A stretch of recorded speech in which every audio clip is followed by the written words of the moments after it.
In this video, we're going to talk about some of the talents we've seen. We're going to start with the Death Knight. Yeah, the most suckiest, in my opinion. One of the ones that have not been really improved much. I've Not that they not, needed improving. yeah, I've not had a Death Knight, but facing them in PvP does make me weary. With the only thing that really annoys me is the Death Grip. That's the one biggie. Yeah, but that's old news. But yeah, well, considering I'm a mage and I'm not really supposed to be beaten in the face, I'm gonna end up moaning anyway. But okay, let's start off by telling them the level 15. This is for the Mist of Pandaria. I think you say it like that. It's probably something different, just so there's no copyright. Pandaria, Pandaria, Pandaria, something like that. with pandas in, that one. So go ahead and tell them what the level 15 perks are. Pandawa. The first one I can see is Roiling Blood. Your Blood Boy ability now also triggers Pestilence if it strikes a disease target. Right, well, So yeah, all these like tier 15 ones are all to do with diseases by the looks. so basically this 15 would mean you get to pick one of three of these that we read out at level Yeah, 15. every 15 levels you get a choice. Yeah, so, first off, because I have no idea what the spells of DK, what the hell is Pestilence?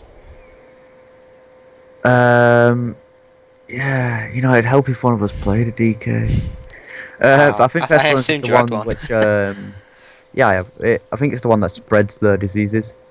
Okay, So if you hit a disease target with this, it'll spread the diseases to other targets, maybe. so good AoE damage, basically. Yeah, So kinda. Well, when a target's diseased and a Death Knight hits it with, say, obliterate, something like that, it does extra damage. So. so it's kind of like, Living Bomb, basically. So you put it on them, and it does some damage over time, and then at the end, it explodes. Is it kind of like, they'll put a dot on him, and then when he does a certain skill, it will give it to everyone else? Is that kind Yeah, of what kind it's going to? Alright, well, what's the next one then? of. It's a long one. Corpse Explosion. Detonate the nearest disease-ridden corpse to deal 3,761 shadow damage to enemies within 15 yards, afflicting them with blood plague and frost fever. An enemy that dies while affected by one or more of your diseases will affect the disease-ridden effect. Will receive the disease-ridden effect. So Okay. you kill an enemy that's got a disease on it. You can make it explode to do some AoE damage. Oh, okay. Well, Within 15 yards. That's quite a long range, actually. Well, well, not long, yeah. but If you think of it as it's decent. half what the hunter can shoot, basically that's 15 yards, because it can shoot about 30 yards in it. Yeah, fucking rocks. I wasn't We'll get about onto rogues, that. but okay. Yeah, we'll get onto them later on. So this is basically, I mean, I'm it could be assuming it works useful. in PvP.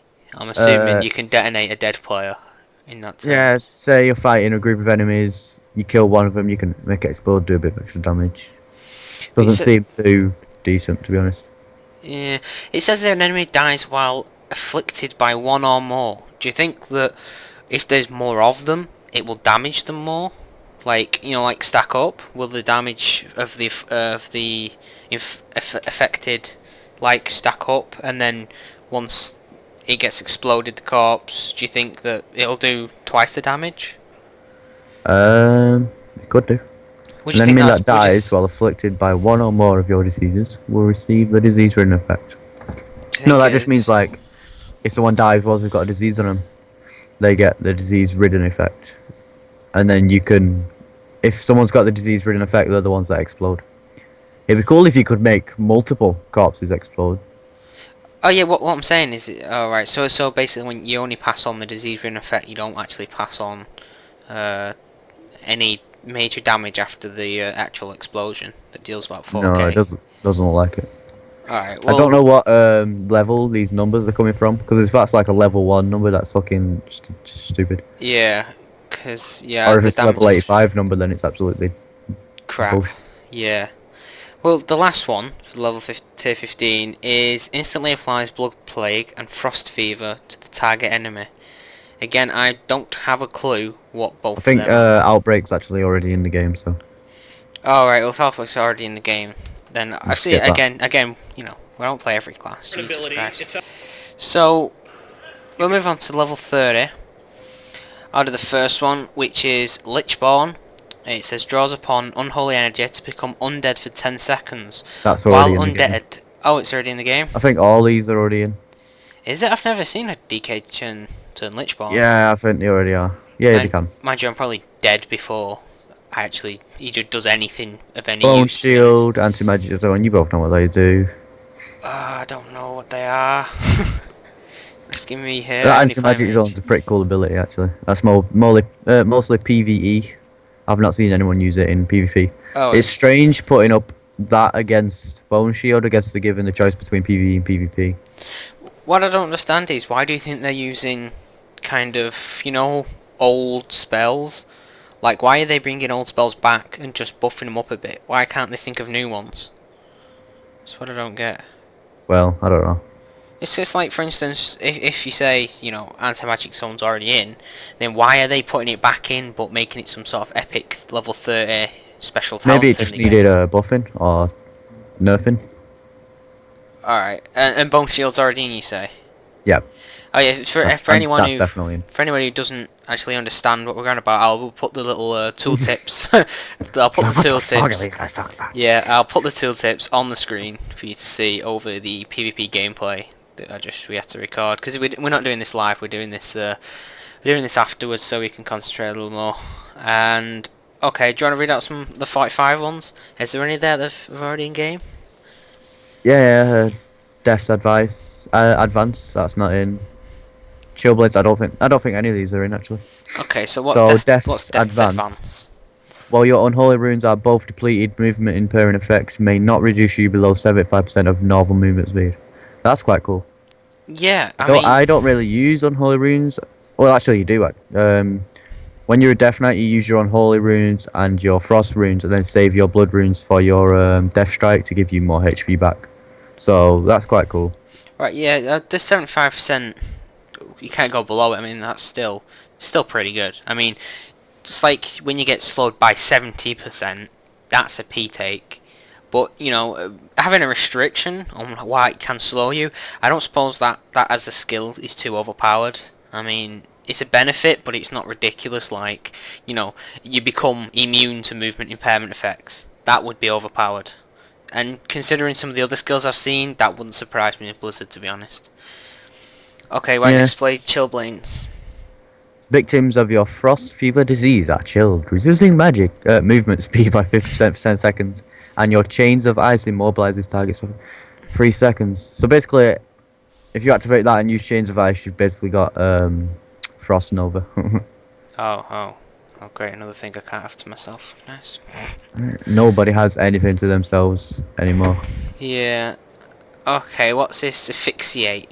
Oh, this looks good. Okay, so I'll say asphyxiate. It says lifts the enemy target off the ground and crushes their throat with dark energy, stunning them for until cancelled.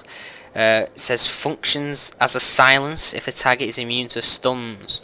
Would be quite helpful? I think you mentioned this when we was talking a few days ago about Pallies. Yeah, I think it would be helpful on Paladins, but say you've got a warrior doing his Blade Storm or, the spinny, stupid, derpy thing. Yeah. I don't think he can be stunned during that time, and what good is it silencing a warrior, to be honest?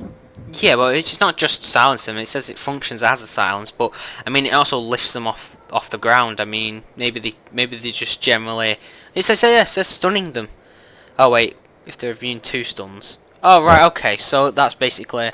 But if you can't stun the warrior, then it'll silence it. So yeah, I can see your point. It's pretty useless, to be honest, against warriors and stuff. Yeah, like we said, it's quite useful for the old paladins and whatnot when they're immune to everything. Yeah. So what's the next one? We up to level 75, 60? It's 60. Yep. So we got Death Pact. Drain energy from an undead minion, heal, that's already in the game. Death Siphon, already in the game. And Vampire Blood, already in the game. Okay, I think Death Siphon might be new, actually. You think it might be new? Well, read it out anyway. Consumes a death rune to deal 4k 700 damage, shadow damage to an enemy, healing the Death Knight for 75% of damage dealt. Yeah, that's new, I think. So Death Knights basically have a life drain. Yeah, as if they didn't need more healing spells. What I don't understand is if Blood Pact is draining from an undead minion for 25% of his health, but this one, it just consumes a death rune and gives 75% of his damage dealt. So if he did enough damage, he could possibly heal more than that 25%.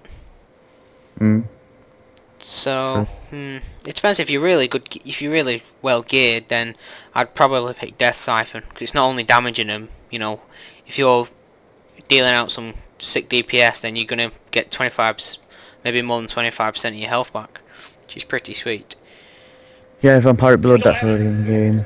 So that's more PvE. Yeah, that Death Siphon, that's pretty good for PvP. Okay, what about the More 75 heals, the ones? better, I suppose.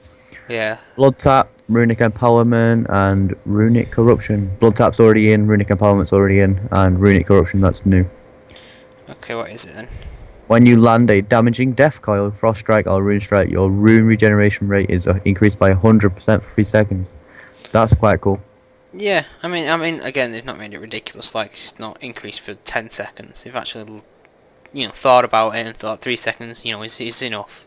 We don't need to do any more than that. Yeah, I think if it was any more than that, it would be stupid. Yeah, so okay, let's quickly do the level 90 ones. Yeah. You want to read the first one? It says shadowy tendrils coil around Go all through that. enemies within 20 yards of the target, hostile or friendly, dealing 4k damage, shadow damage, and pulling them to the target's location. Very good. I think that's pretty The sick. friendly bit, that could be cool for saving your allies. That'd make some cool clips from a BG. Well, no, it's giving them arena. damage. It's you damaging them though. That's the thing. But maybe if you're saving them from a tricky situation, I don't think a bit of damage would either them, to be honest. And will it damage allies? If it does, yeah. that's kind of weird. It says dealing that damage, doesn't say whether it's friendly or not. It is a bit weird, but I suppose if it's doing all enemies within 20 yards, that's pretty. True.